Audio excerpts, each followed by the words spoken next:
Mga bay, ayong buntag.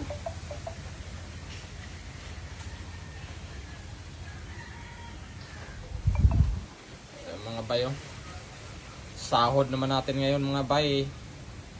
At maraming salamat sa inyong babay kasi sahod ko naman ngayon. Bibili tayo ng mga bay, bibili tayo ng bigas at saka mga kape at latas mga bay. Mamimigay tayo ng mga senior citizen mga bay, yung mga senior citizen na nagbiyahe ng sikad, nagpapadyak kahit matanda na. Kasi may sahod naman tayo mga bay.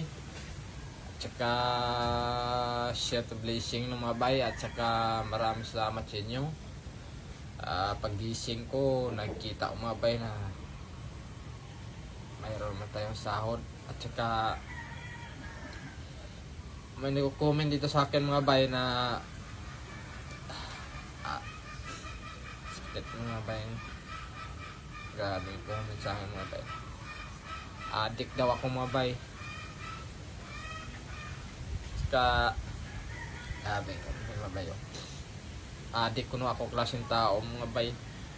Grabe naman makasita. Higit yung galawan ko. Ganito, tawagin nyo na akong addict. Grabe naman kayo mga Diyos ng tao. Kahit ganitong ginawa ko mga bay, hindi naman ko addict eh. May addict man lakas kumain. Grabe naman kayo makasalita ng ganyan. Kala nyo kung nakikita nyo na ganyan ako, tawagin nyo akong addict. Sakit naman. Ngayon, sahod ko naman. Tawagin nyo pa ako addict. Sahod ko naman. Tutulong naman tayo.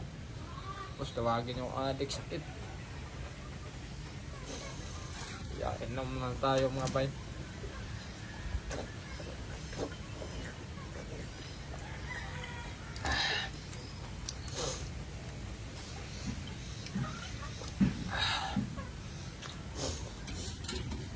Grabe naman. Hindi ko lang pagbabanggit yung pangalan mga bay. Pero grabe, oh. Yung comment yung mga bay. Dahil sausawan mga bay, so Sabi niya, hindi naman daw Joker Vlog yung pangalan ng vlog ko. Addict Vlog ko, no. Grabe naman. Sana pag may problema kayo sa buhay nyo, huwag nyo namang dalhin sa social media, kasi ang mga tao sa social media nagko-content yan at nag-vlog para makatulong sa pamilya at saka mapapasaya ng tao. Tawagin yung addict. Nasasaktan ako na pag ganyan sinasalita kasi may addict malakas kumain, at saka kung addict ako, iniwanan ako ng pamilya ko, at saka malayo ako sa mga tao, at saka walang taong lalapit sa akin kasi addict ka. Bakit dami ang tao lalapit sa akin, mabata man matanda? Ayo, pag may problema kayo sa buhay nyo, o babaero ka o wala ka mang anak, hindi ka binigyan ng anak ng Panginoon kasi wise guy ka, wise milya ang lagay mo, huwag naman sana magpopok ng mga tao. O ano yung problema mo?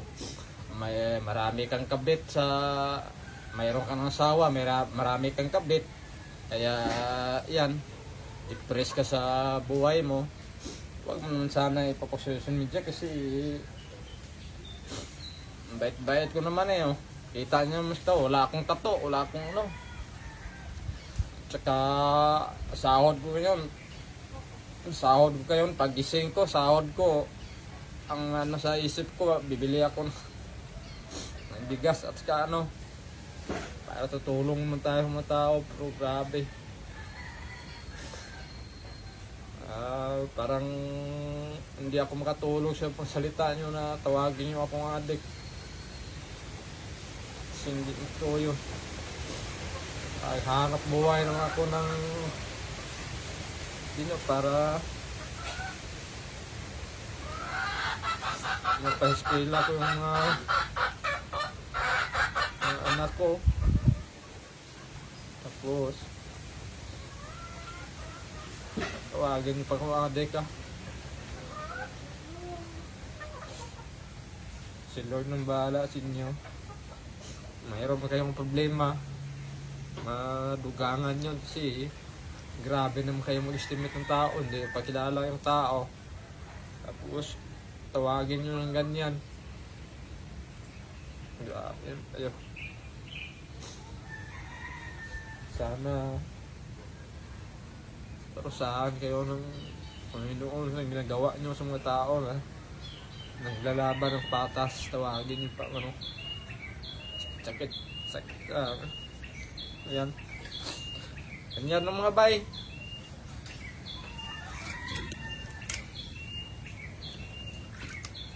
Abangan nyo mga bay kasi sahod may konting blessing naman tayo mga bay. Mamimigay tayo ng bigas sa mga senior citizen mga bay na nagpapadyak. Sabihin na natin ng atak! Bigyan natin bigas mga bay. Abangan nyo mga bay. At saka nagtawag sa akin ng adik dyan, shout out. Love you. Sana masaya ka na.